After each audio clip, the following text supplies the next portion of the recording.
I'm sure by now you've heard about it, the affordable housing crisis in the state, but what's causing it and what's being done to solve it?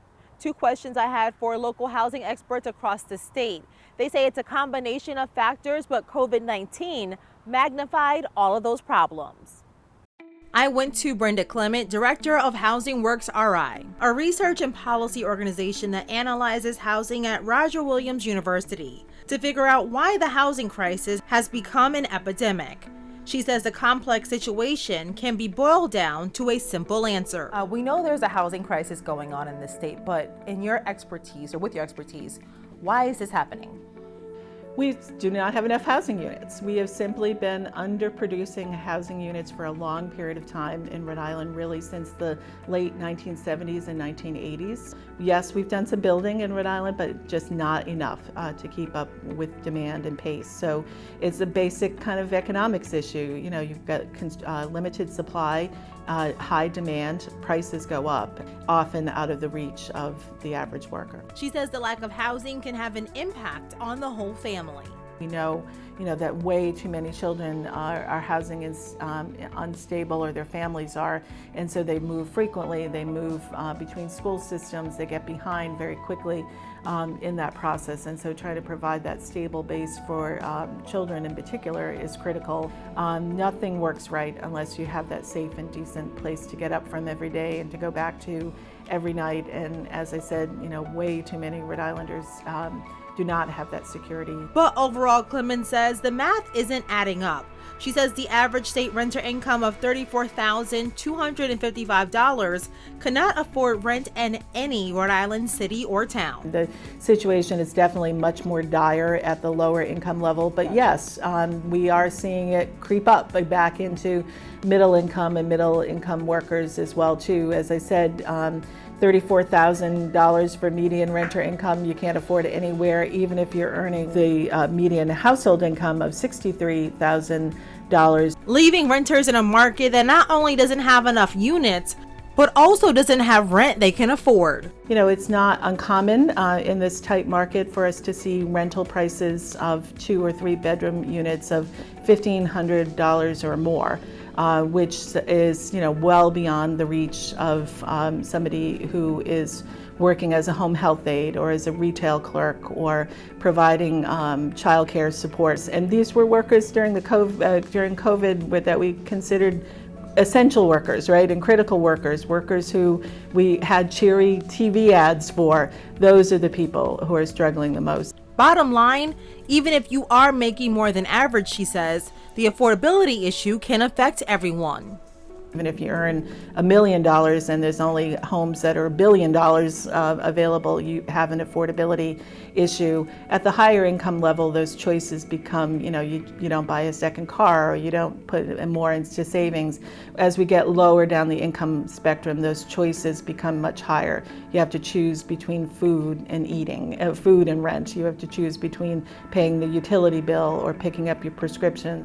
And it tends to be even harder if you are of a certain ethnicity or age group. Clement says minority communities and seniors are bearing the brunt of this. A lot of seniors, particularly as they get older, they're on very limited fixed income. But unfortunately, we are seeing higher concentrations of issues in certain communities like Central Falls and Providence, and also among minority populations. Renters and minority renters and minority homeowners tend to have a higher percentage of cost burden. And just like when it came to the housing shortage in our state, she says renters coming in from different states are making units even harder to find. People compete.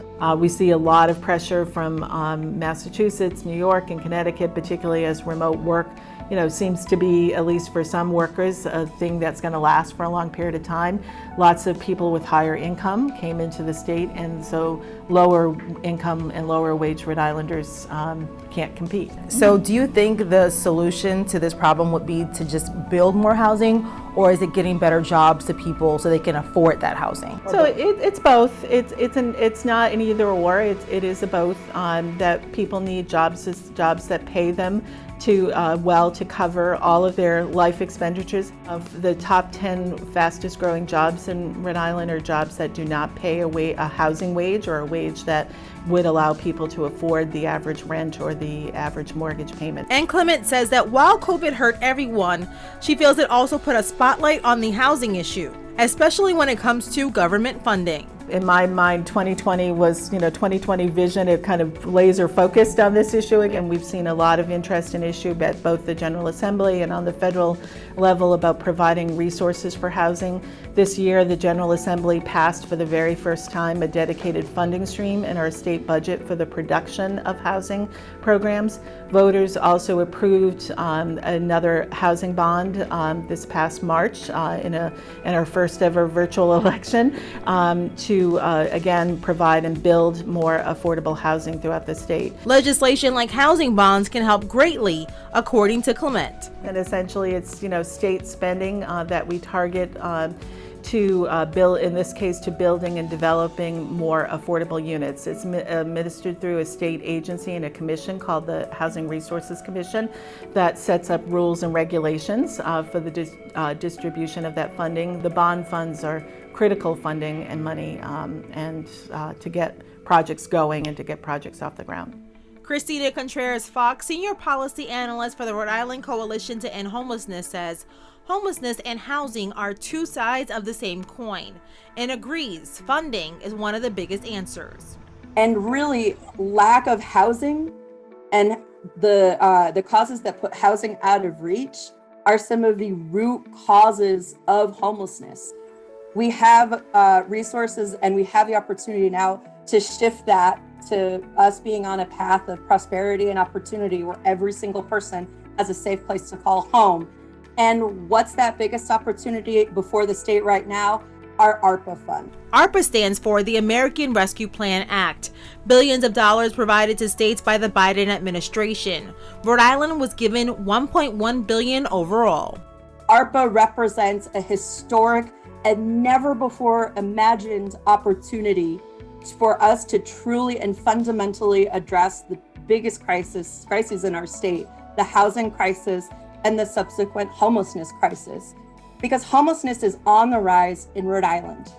And it has been for the past 5 years, but then when COVID hit, it made everything worse would be understatement of the year.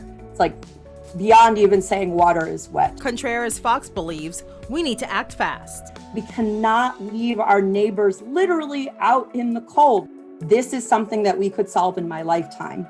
But unless we make the investments in our housing stock, and unless we do something that eliminates this gap between income and wages and the cost of housing, we won't see that change. Rhode Island received over $1 billion in ARPA funding. Governor Dan McKee said he plans to use 10% of that money to address issues that include childcare and affordable housing. I'm Courtney Carter. Thank you for watching this 12 on 12 digital original.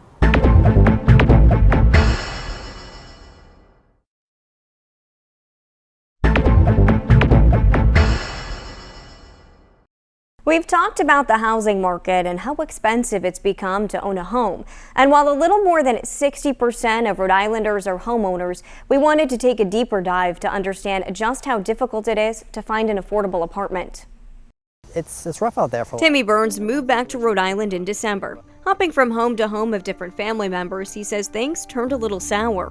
And then when I got a girlfriend, it exasperated my living situation with my stepdad.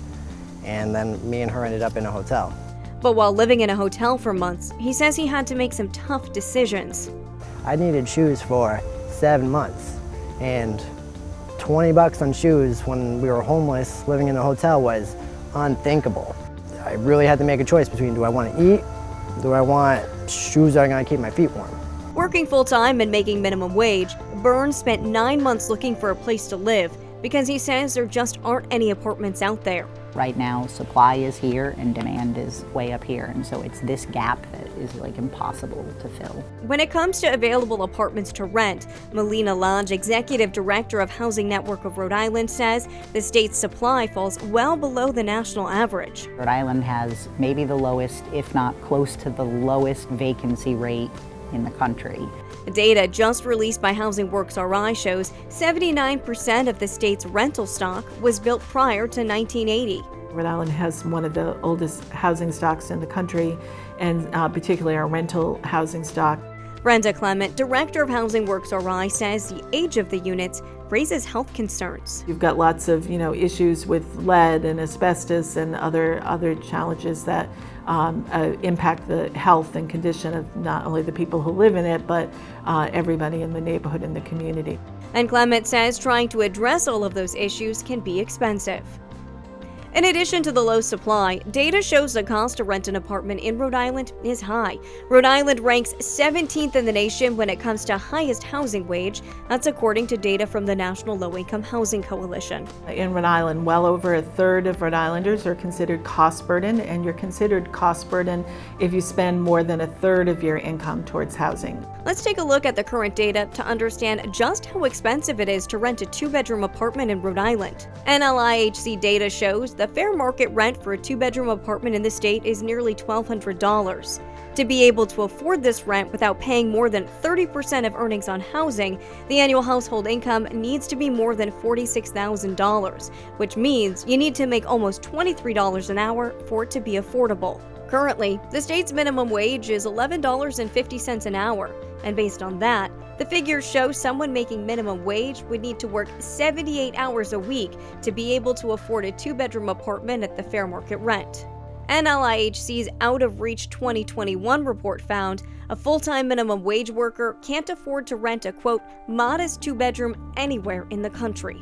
Let's break that down even further, adding in the cost of other living expenses. The latest Consumer Price Index data from the Bureau of Labor Statistics shows from September 2020 to September 2021, the cost of everything went up by 5.4%. Grocery prices went up by 4.5%. Electricity, well, that's gone up by 5.2%. And utilities like piped gas service is up by nearly 21%. When you couple all of the things that support a family together, and all of them are rising at the same time, but income is still staying pretty stagnant, it's like no, you can't win that equation at all. When we look at data from 2020, it shows only one community in the state was affordable for renters when it comes to the average cost of a two-bedroom apartment and household renter median income, and that's Burrillville. Still, that's better than 2019, when, based on the same data, no area in the state was affordable to rent in. The pandemic created more hardship when thousands of Rhode Islanders lost their jobs and struggled to pay rent. The program Rent Relief RI was created to help keep those people in their homes. As of October 27th, data from the program shows more than 6,400 applications have been approved, and so far totaling more than $48 million of the $200 million available. Although there were several hiccups along the way, Lodge says the program is now more crucial than ever with the current housing status. If somebody is housed, we don't have a good contingency plan on where they could go next. So it is really critical that if they have a housing unit, that we work with them and the landlord to make sure that we're able to keep that family in it.